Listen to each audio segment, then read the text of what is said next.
반려동물 관련 산업의 고용과 일자리에 대한 분석, 미래 신사업으로의 일자리 창출 방향에 대한 논의, 반려동물 연간 산업 성장의 고용 효과,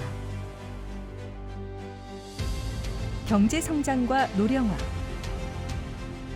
1인 가구의 증가, 코로나19로 집에 있는 시간까지 늘어나면서 반려가구의 증가는 더 가속화되고 있습니다. 동물보호에 관한 국민인식조사에 따르면 대한민국의 반려동물 양육가구는 2010년 345만에서 2020년 638만으로 10년간 293만 가구가 증가했고, 전체 가구 대비 반려가구 비율도 17.4%에서 27.7%로 증가했습니다.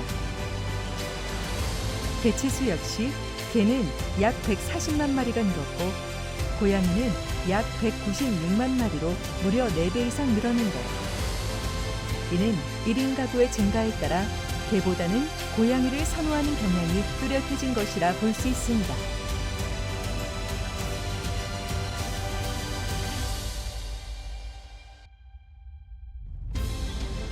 그렇다면 해외의 반려동물 산업 추세는 어떨까요?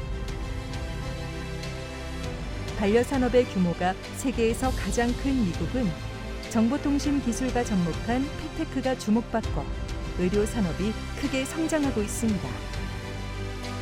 중국은 어느덧 세계 2위 시장으로 자리매김했는데, 특히 식품 시장은 매년 35%씩 성장했습니다.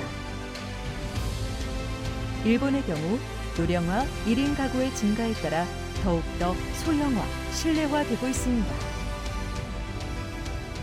우리나라는 동물의 보호와 복지에 대한 인식이 변화하면서 평생 가족으로 오래 건강하게 함께 살 수 있도록 프리미엄 시장이 커지고 있습니다. 우리나라의 한 해 반려동물 관련 가계 지출을 보면 2010년 약 4,469억 원에서 2020년 2조 3,525억 원으로 5배 넘게 증가했습니다. 그렇다면 이런 반려산업의 성장 속에서 관련 사업체와 종사자들의 환경은 어떨까요?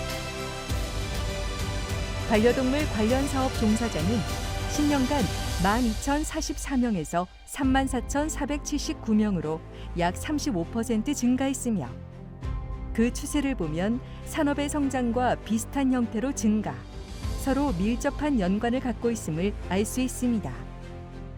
눈여겨볼 부분은 장려 및 보호 서비스업을 제외하고는 일자리 창출이 산업의 성장을 따라가지 못하고 있다는 것입니다. 그 원인은 뭘까요? 실태조사 결과에 따르면 산업의 규모 자체는 커지고 있지만 3년간 흑자 기업의 비중은 줄어들고 있습니다. 반려동물 사업체 중 반 이상은 1인 사업장이며 직원들의 근속 기간은 3년 미만으로 짧은 편입니다. 관련 정책들에 대해선 매출과 고용 모두 효과의 체감을 느끼지 못하고 있었습니다. 높지 않은 임금 만족도에 근로환경은 열악하고 교육훈련의 기회는 적었습니다. 이대로 지속되어도 괜찮은 걸까요? 다가오는 미래, 반려시장은 커지고 산업의 규모는 더 확대되면서 종사자 수 역시 매년 5.96% 증가할 것으로 전망됩니다.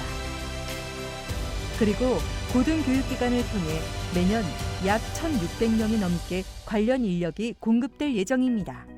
산업 성장과 고용 촉진을 위해 디테일한 정책 지원이 이루어져야 할 시점입니다. 먼저 일자리 창출과 근로환경 개선을 위한 노력이 필요합니다. 사료 산업의 다양화와 국산 사료의 고급화에 대한 지원도 필요합니다. 투명한 수의 서비스와 진료의 질을 향상시키기 위한 제도가 필요합니다. 반려용품 산업에 대한 인증 기준과 국내용품의 적극적인 해외 진출 지원 사업을 마련해야 합니다. 반려동물 관련 자격증에 대한 국가 공인화와 신뢰성 확보도 중요합니다. 성장 잠재력이 있는 신성장 산업에 대한 지원도 필요합니다. 반려동물 보험 활성화와 관련법에 대한 정비가 필요합니다. 펫테크 제품과 서비스에 대한 홍보와 새로운 기술 제품에 대한 지원도 중요합니다. 사람과 더불어 살아가는 존재로 미래 가치를 인정받고 있는 반려동물과 연관 산업 시장. 그 성장의 변화가 고용 창출로 이어질 수 있도록 더 적극적인 정책이 필요합니다.